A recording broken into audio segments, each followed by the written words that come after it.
Pelita bagi kakiku, terang bagi jalanku. Firman-Mu pelita. Tadi pagi waktu saya merenungkan tentang apa kira-kira yang Tuhan mau kerjakan dalam hidup saya sepanjang hari ini. Nah, tiba-tiba ada WA yang masuk dari seseorang. Ya, saya tahu orang ini, cuma saya nggak kenal dekat. Tiba-tiba dia tanya begini, Pak Daniel, ada teman saya minta tolong. Carikan hamba Tuhan yang biasa bernubuat. Seperti peramal-peramal itu loh. Kalau tanya sesuatu, langsung bisa memberi jawaban. Saya tertawa. Karena apa? Wah, yang tanya ini salah alamat. Tapi setelah saya jelaskan dan saya merenung, kenapa ya ada orang-orang yang hobinya itu mencari peramal, mencari ahli nujum, mencari orang-orang yang dikatakan punya kuasa untuk mengenal, mengerti masa depan seseorang. Nah, kalau kita lihat perjanjian lama, ya khususnya dalam kitab Imamat, Tuhan itu bencinya luar biasa kepada, marah Tuhan kepada orang yang mencari peramal, ya peramal nasib, mencari itu. Nah, Tuhan gak suka. Kenapa? Manusia siapa yang bisa tahu akan masa depan seseorang? Kalau dia tahu masa depan seseorang, maafkan saya, kenapa dia tidak meramal dirinya sendiri? Dia nanti mau jadi apa? Betul nggak kalau saya ngomong kalimat ini? Ya seharusnya dia bisa meramal dirinya sendiri. Kalau dia bisa meramal tentang hidup orang lain, kenapa? Nah, begitu pula ya di dalam kehidupan kita ada katanya orang-orang, maaf ini yang tukang judi harus bertobat. Katanya, wah dia orang hebat, bisa tahu nomor apa nanti yang akan keluar untuk dapat duit. Nah, pertanyaan juga sama. Kenapa dia kok tidak pasang nomor itu sendiri? Kan pasti jadi kaya dong. Nah, saudara, maka itu semua itu adalah trik, ya, adalah tipu muslihat si iblis. Nggak ada. Tidak ada orang yang tahu akan masa depan seseorang kecuali yang buat orang itu. Sama seperti pabrik, ya, pabrik-pabrik yang terkenal, yang sudah punya nama hebat di dunia. Mengapa mereka berani memberi jaminan ya di dalam buku petunjuknya tentang barang itu? Lalu bagaimana cara penggunaannya? Jawabannya ya karena dia yang buat barang itu, maka itu dia paling tahu tentang keadaan barang itu. Nah, saudara, untuk apa saja dalam kehidupan kita ini? Ya, saya ulangi, untuk apa saja dalam kehidupan kita ini? Ayo kita kembali kepada pencipta kita, kembali kepada yang buat kita, karena Tuhan itu yang paling tahu siapa kita. Itu Papa kita yang luar biasa dalam kehidupan ini. Itu sebabnya kalau ada di antara kita yang hari-hari ini sedang panik, sedang bingung, bagaimana masa depanku ini, bagaimana nanti aku ini, jangan cari siapa-siapa. Nggak ada orang yang tahu tentang hidup kita kecuali Tuhan kita sendiri. Mari kita buka ayat ini. Mazmur 139 mulai ayat 1. Mazmur 139 mulai ayat 1. Ya, kita melihat firman ini. Woi, Papa kita itu sangat luar biasa. Terima kasih ada Papa yang hebat, yang paling tahu kehidupan kita manusia ini. Mazmur 139 mulai ayat 1. Doa di hadapan Tuhan yang Maha Tahu. Nah, saudara, tidak ada seorang pun di dunia ini yang pernah menulis buku tentang siapa yang Maha Tahu kecuali Tuhan sendiri. Maka itu hanya Tuhan satu-satunya pribadi yang disebut Maha Tahu. Ya, yang memang paling tahu tentang kehidupan kita. Nah, kemahatauan Tuhan itu dibuktikan dengan 3 ayat ini. Mazmur 139. mulai ayat 1. Yahweh, Engkau menyelidiki. 1. 2. Engkau mengenal aku. Saudara, setelah ada orang yang bisa menyelidiki hidup kita, lalu pribadi itu mengenal kita juga. Hebat ya, nggak cuma menyelidiki, tapi mengenal. Nomor 3 ayat 2. Engkau mengetahui. Luar biasa. Saudara, kalau perkata ini diuraikan, hidup ini luar biasa. Ya, hidup ini sangat luar biasa. Nah, pertama menyelidiki, ya, diselidiki. Wow, diteliti ada apa itu, ada apa itu. Oke. Lalu mengenal, dikenali. Setelah dikenali, diketahui. Yang keempat, engkau mengetahui kalau aku duduk atau berdiri. Jadi mau duduk, mau berdiri, mau rebahan, mau baring, mau guling-guling, Tuhan tahu. Yang keempat, engkau mengerti pikiranku dari jauh.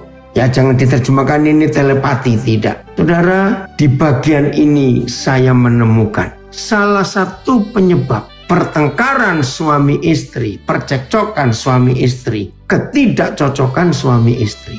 Karena suami nggak mengerti pikiran istrinya, istri nggak mengerti pikiran suaminya. Lalu apa hasilnya? Kalau suami istri nggak saling, ya kalau saya uraikan lagi dari pertama, nggak saling kenal, nggak saling tahu, nggak saling ngerti pikirannya. Hasilnya dua orang itu persis seperti film kartun Tom and Jerry, anjing dan kucing yang ribut terus itu. Karena nggak saling mengerti pikirannya. Bahkan seringkali kita sebagai manusia, kita pun sendiri sulit mengerti pikiran kita. Maka itu maaf, kalau sudah terlalu lama orang itu nggak kenali dirinya sendiri, nggak bisa ngerti pikirannya sendiri, pasti maaf, orang itu jadi dikatakan jiwanya sakit atau sakit jiwa karena dia nggak ngerti. Aduh, kasihan sekali. Yang kelima, ayat 3. Engkau memeriksa aku. Saudara, bedakan dari yang pertama menyelidiki, ternyata beda dengan memeriksa. Beda. Nah, maka itu hati-hati dalam hidup ini. Untuk apa saja yang terjadi di hidup kita, jangan panik dulu. Datanglah kepada seseorang yang paling tahu. Kira-kira bulan Maret yang lalu, tiba-tiba saya ditelepon seseorang sambil menangis. Loh, kenapa kamu nggak tahu ini? Kira-kira 10 hari terakhir ini, hampir tiap hari kalau aku bangun, hidungku itu berdarah. Mimisen, saya bilang. Oh enggak, aneh, sampai ngocor gitu. Nah, kamu sudah ke dokter? Sudah. Justru itu membuat aku takut. Loh, kenapa? Dokter cuma berkata satu kalimat, maaf, mungkin ini tumor. Saudara, sudah jelas ada kata mungkin. Tapi saudara tahu, saudara kita ini dalam waktu 10 hari langsung berat badannya turun sampai hampir 4 kilo. Hanya karena dengar kata mungkin itu tumor. Baru mungkin, saudara. Nah, terus saya bilang kepada dia, dokter yang kamu gak kenal, mendiagnosa, memeriksa, belum menyelidiki, dan cuma berkata mungkin itu tumor. Kamu bisa begitu percaya? Saya gak bilang 100%, 600% mungkin kamu percaya kata-kata mungkin itu tumor. Karena begitu besarnya dampak atau efek kata-kata dokter yang cuma 2 kata, kalimat dokter yang cuma 2 kata, mungkin tumor. Wah, itu bisa merubah hidupnya, nggak bisa tidur, malas makan, hidup nggak punya semangat. Hanya 2 kata, mungkin tumor. Lah, Tuhan itu bicara kepada kamu berapa ratus ribu kata. Masa nggak ada 2 kata saja yang nyantol, yang kena kepikiranmu? Masa dokter baru ngomong 2 kata saja, mungkin tumor, hidupmu bisa berubah? Nah, saya harap kesaksian ini menyadarkan kita semua. Pasti ada di antara kita yang sedang belajar sekarang ini. Ada yang ngalami seperti saudara kita bulan Maret yang lalu. Akhirnya tiba waktunya setelah diberi obat, dibilang sebulan kembali, begini begitu, lalu di MRI, ya, masuk terowongan itu alat itu untuk meriksa semuanya. Aduh, sambil menunggu hasilnya itu deg-degan lagi, berat badannya turun lagi.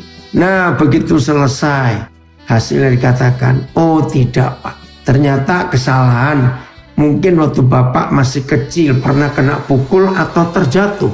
Nah, mungkin itu. Oh, terus dia ingat masa kecilnya seperti apa. Ya udah, cuma begitu saja.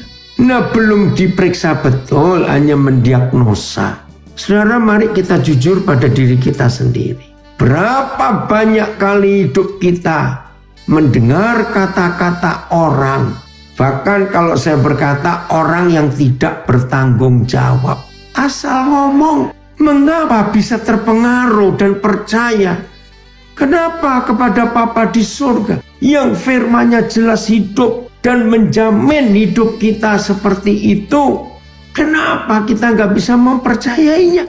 Ayo kita bertobat untuk hal ini. Jangan hanya percaya apa yang orang katakan. Ayo kita percaya apa yang Bapa katakan. Nah, itu baru 5 hal. Ya, menyelidiki, mengenal, mengetahui, memeriksa, mengerti. Yang terakhir, yang ke-6, masih ayat 3. Segala jalanku kau maklumi. Luar biasa. Coba BIS. Yang BIS ya 3 ayat ini. Kita lihat BIS.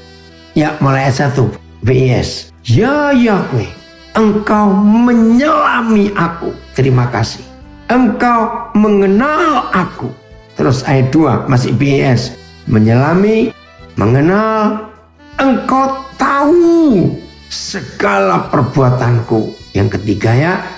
Yang keempat, dari jauh Engkau mengerti pikiranku.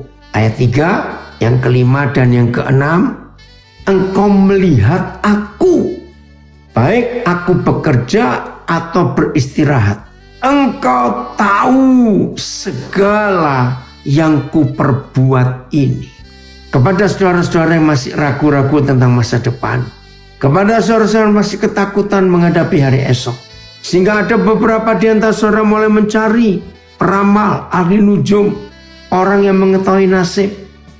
Stop, sudah bayar, belum tentu benar lagi. Maaf saya berkata. Tapi datang kepada Bapa yang menciptakan kita, yang paling tahu, yang paling kenal siapa kita. Terima kasih Bapa. Engkau adalah Bapa seperti itu. Nah, tapi ada orang bertanya, ya tapi kan beda. Kalau ketemu seseorang, kan kelihatan orangnya, dan bisa diajak ngomong. Tapi Tuhan kan tidak bisa dilihat.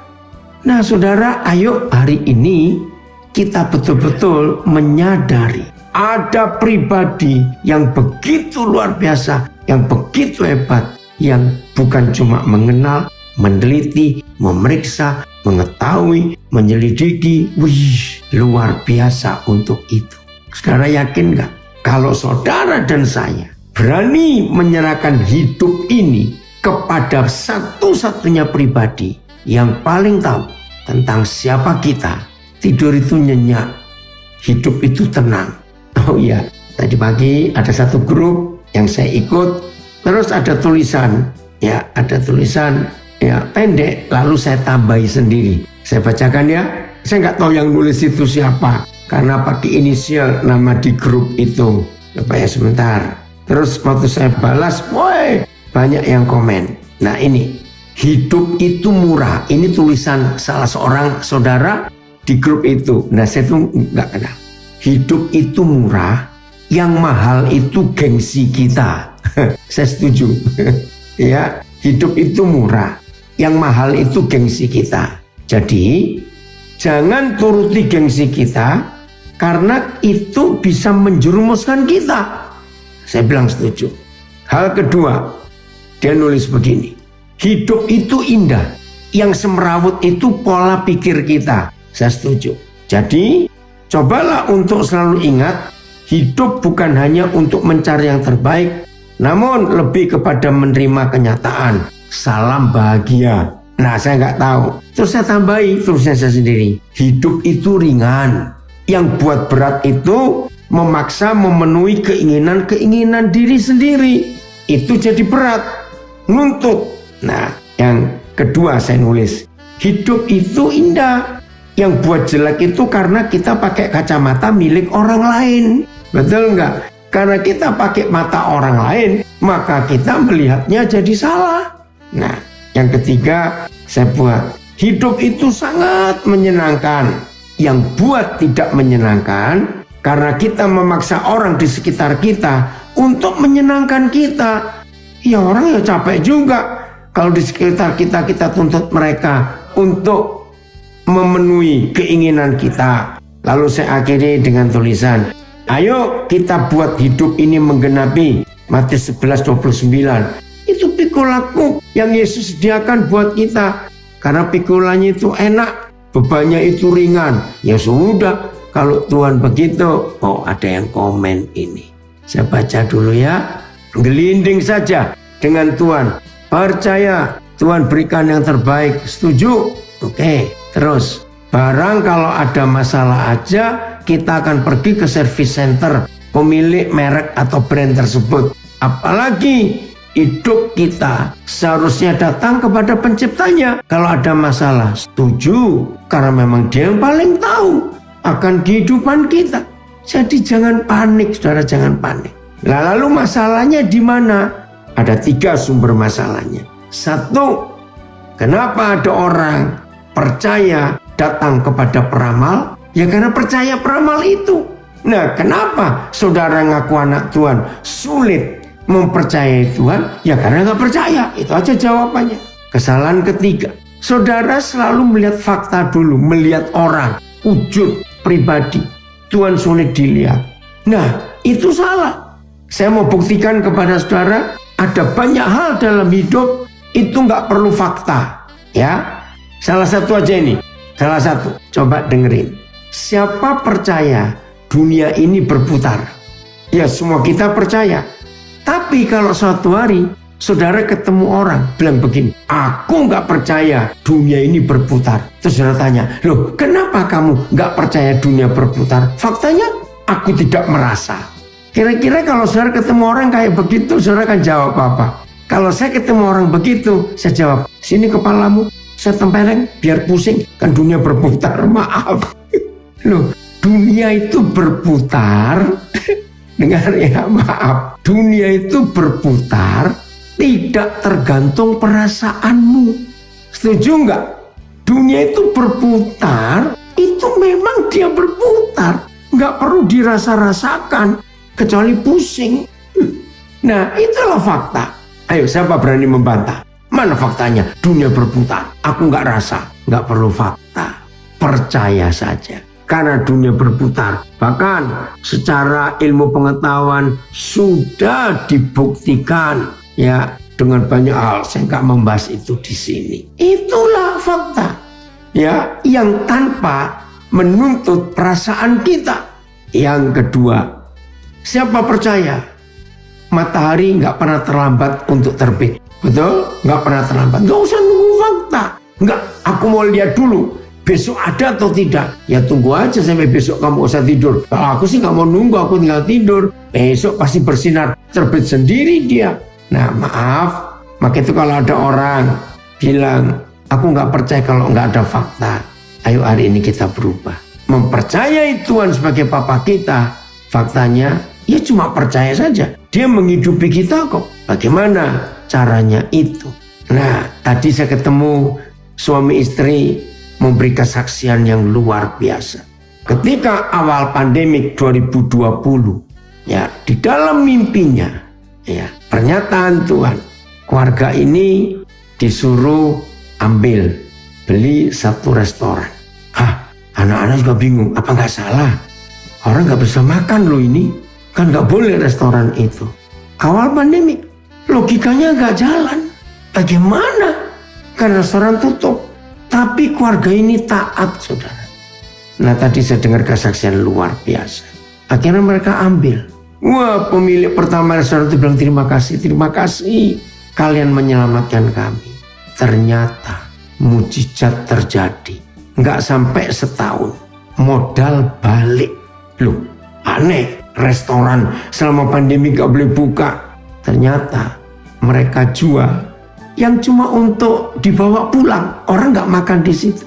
Nah, kalau cuma dibawa pulang itu kan pengeluaran nggak terlalu banyak. Nggak bayar pelayan untuk servis, nggak cuci piring, sendok, semuanya. Cuma masak orang datang, masak orang datang. Waduh, waktu saya dengar kesaksian tadi ini. Itu loh, kalau orang itu percaya kepada Tuhan walaupun tidak melihat. Ada tambahan Yohanes 20 ayat 29. Kata Yesus kepadanya, karena engkau telah melihat aku, maka engkau percaya. Berbahagialah mereka yang tidak melihat namun percaya. Ya, Yohanes 20 ayat 29. Nah, ayo kita berubah mulai hari ini. Percaya Tuhan, itu nomor 1. Jadi ada 3 halangan. Kita tidak bisa menikmati kemuliaan Tuhan, janji Tuhan, kasih Tuhan. 1, kita nggak percaya. Ayo kita percaya sekarang. 2, jangan lihat fakta. Ada banyak hal dalam hidup kita, nggak perlu fakta, tapi itu ada. Yang 3, maaf ini jangan tersinggung. Kita ini bodoh nggak sih? Maaf, jangan tersinggung. Kita ini bodoh nggak sih? Jawabannya, ya iyalah. Kalau pinter nggak begini. Saya sering menunjukkan fakta-fakta. Binatang itu lebih pinter loh dari kita, saudara. Serius. Saya beri contoh, burung. Saya tuh masih kecil suka memperhatikan burung karena kami tinggal di desa. Ketika ada seekor burung saya melihat mulai buat sarang, ya. Dia ambil satu helai daun atau rumput kering atau dahan kering yang kecil. Dibawa terbang, cari tempat. Itu yang saya heran. Saya nungguin, saya lihat dari atas. Logika saya anak-anak waktu itu. Pasti ada yang megangin. Ada burung lain. Entah betinanya atau jantannya saya nggak tahu. Itu pasti ada yang megangi. Rumput yang baru ditaruh satu itu. Karena kalau nggak kan dibawa angin. Karena waktu dia balik lagi cari yang lain itu kan gak cepat. Terbang, dapat, naik, bawa. Enggak, itu perlu waktu keliling-keliling dia. Ternyata di atas itu gak ada yang megangin. Ditumpuk 1, 2, 3, lalu disusun. Dan ini yang luar biasa, gak diikat. Ya, hampir semua sarang burung gak diikat. Kecuali burung manyar, ya, yang digantung itu kayak botol sarangnya. Atau jenis burung tertentu. Nah, yang saya mikir begini, tolong jawab yang belum pernah tahu prinsip ini. Sepengetahuan saudara, sering nggak atau hampir nggak pernah melihat sarang burung itu jatuh? Ayo, apa jawaban saudara? Sering atau jarang atau nggak pernah melihat sarang burung itu jatuh? Ayo, mana? Silakan nulis di Facebook, Instagram, Zoom. Jarang. Betul, jarang. Wah, Gereja Ujung Bumi, Lapas Kembang Kuning, ya hampir nggak pernah. Ya jarang. Di Facebook jarang. Betul saudara, jarang. Jarang juga ya, ini banyak Indonesia jarang sekali. Ya ada tapi jarang ya, hampir nggak pernah lah. Mungkin 1000 sarang burung, mungkin baru 1 ada yang jatuh. Nah begini, lihat rumah orang. Sekolah arsitek, kuliah tinggi-tinggi, sekolah teknik sipil, ngitung untuk bangunan rumah. Waktu gempa roboh, waktu banjir hanyut. Nah, dari situ kita melihat siapa lebih pintar, kita atau burung. Maaf, ini masalah yang ketiga tadi. Itu luar biasa. Saya pernah mikir waktu kecil, ya. Orang sembelih sapi, dagingnya dimakan, semuanya dimakan. Kulitnya dibuat jaket. Nah, ini ada yang komen, seumur hidup aku baru 1 kali aja lihat Pak sarang burung jatuh. Iya, saya jarang juga melihat, hebat. Tapi rumah orang yang dibangun dengan biaya mahal, dengan teknologi yang hebat, roboh juga ya. Nah, yang kedua kita melihat sapi. Saya dulu mikir gitu, sapi kulitnya sapi disembelih, daging semua dimakan, dijual, kulitnya dibuat jaket. Nah, pertanyaan saya, jangan nganggap saya mikir macam-macam. Manusia pakai jaket kulit sapi supaya nggak masuk angin. Maksudnya begitu. Nah, masalahnya jarang loh kita melihat sapi pilek karena masuk angin. Ngerti nggak maksud saya? Jarang loh lihat sapi pilek. Mungkin ada, saya tidak tahu. Nah itulah contoh fakta dalam hidup. Jadi kita ini bodoh. Nah ini penyebab yang ketiga. Kenapa kita sulit mempercayai Tuhan sehingga kita nggak menikmati berkat-berkat Tuhan itu. Hari ini bagian yang ketiga ini. Ngakulah kalau kita ini bodoh. Yang pintar itu Tuhan. Nah kalau kita sadar Tuhan itu pintar, bahkan super jenius, ya sudahlah. Lebih baik mempercayai Dia daripada mempercayai diri sendiri. Pasti kalah dengan banyak hal. Mau apa? Kalau kita nggak ngakui kita ini bodoh, Tuhan itu pintar. Nah ternyata ada yang komen juga, ketahanan tubuh hewan lebih kuat daripada kita manusia. Betul, itu fakta.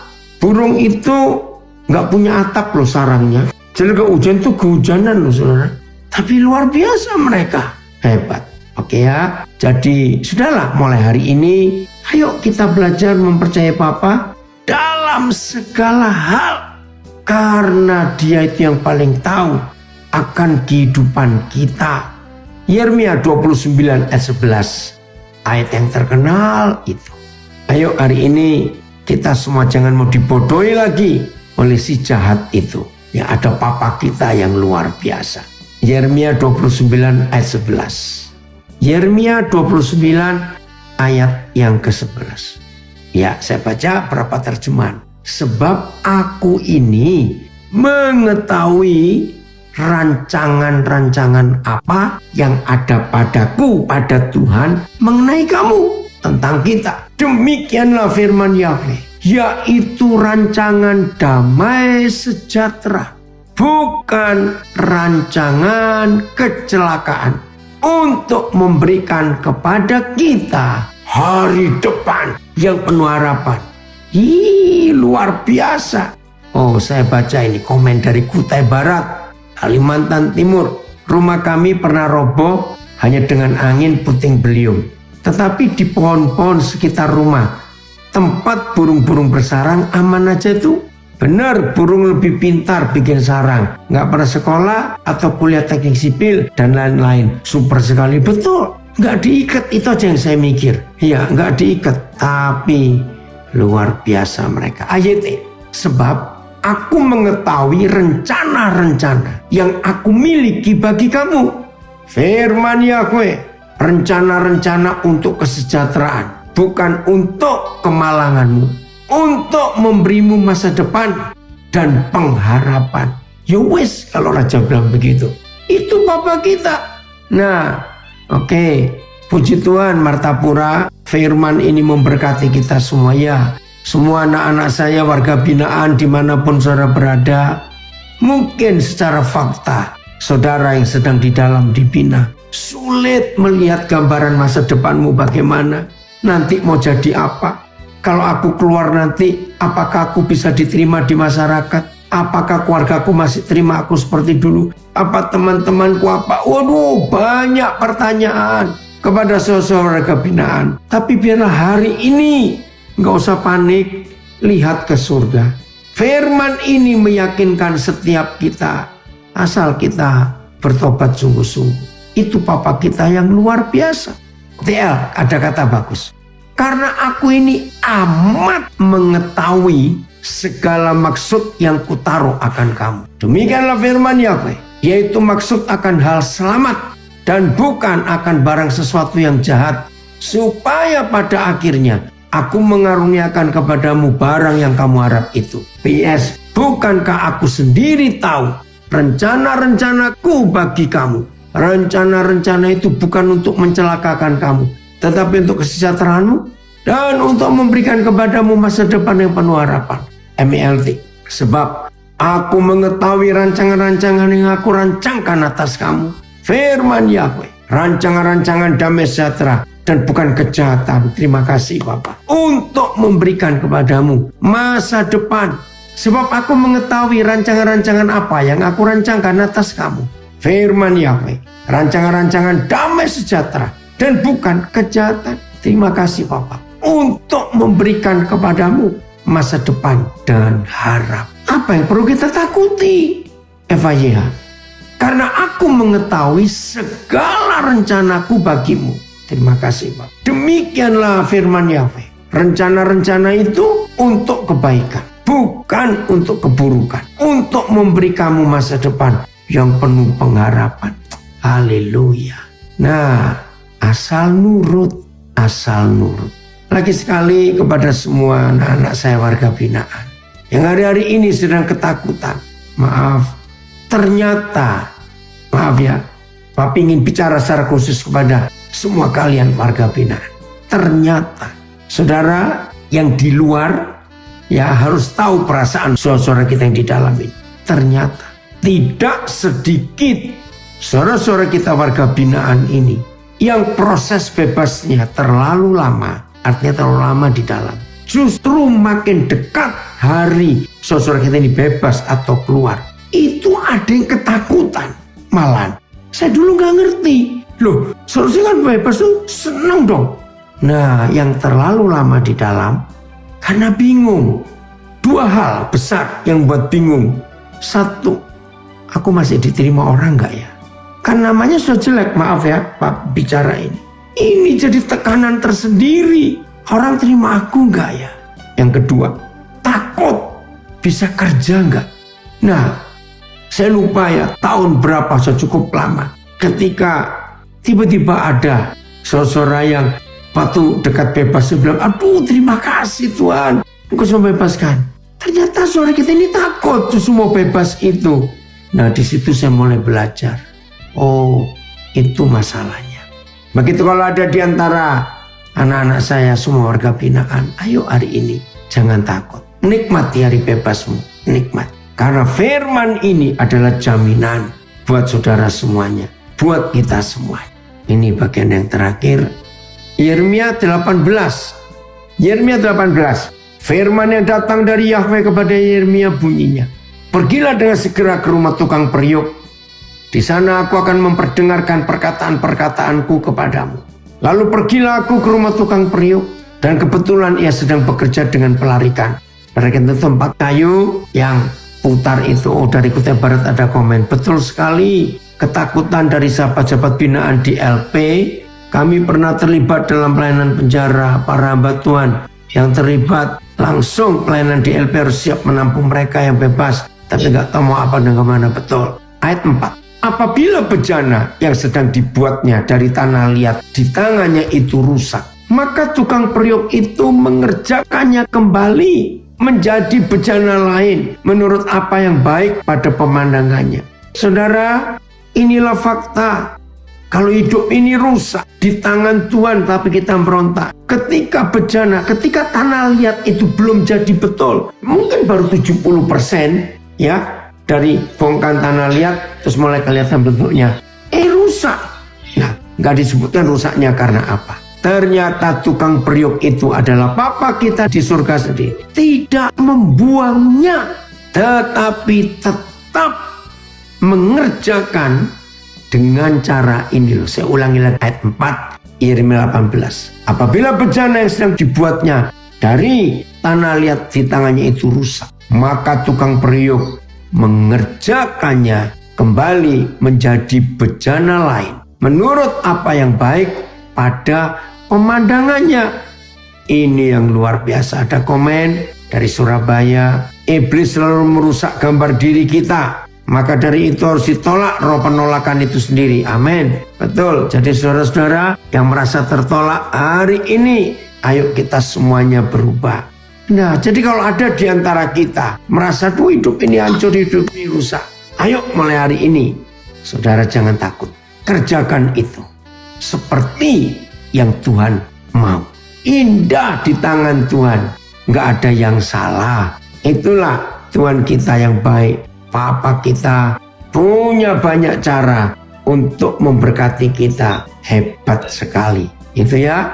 Jadi saudara-saudara nggak usah takut, masa depan sudah ada. Nggak usah cari peramal kiri kanan. Datang kepada Papa kita yang menciptakan kita. Tuhan nggak pernah buang kita. Tuhan Yesus memberkati kita semua dan jadilah orang-orang yang dipakai oleh Tuhan. Amin.